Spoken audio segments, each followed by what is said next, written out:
Ever noticed your JavaScript bundle shipping with code you never actually use at runtime? Let's fix that with type-only imports. A type-only import uses the import type syntax to bring in only type information from a module. Instead of writing import user from models, you write import type user from models. This tells TypeScript you only need the user type for compile time type checking, not for runtime execution. Here's the key difference. Regular imports appear in your compiled JavaScript output because they might be used at runtime. Type-only imports are completely erased during compilation. The TypeScript compiler strips them out entirely, producing zero JavaScript code.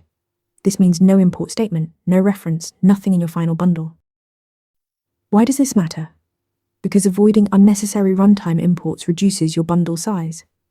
When you import a type from a large library, a regular import might pull in the entire module even if you only need the type annotation. Type-only imports prevent this, keeping your production JavaScript lean and fast. You'll use type-only imports most often when importing interfaces, type aliases, or types from declaration files. Anytime you need to type purely for annotations, generic constraints, or type assertions, reach for import type. It's a simple habit that keeps your bundles clean. Remember, type-only imports use import type to bring in type information that gets erased at compile time, keeping your JavaScript bundle lean. Start using them today for cleaner, faster code. Want to get better at answering questions like this? With Interview Mentor, you practice real interview questions out loud. You get personalized feedback and a grade on every answer, and you can track your improvement over time.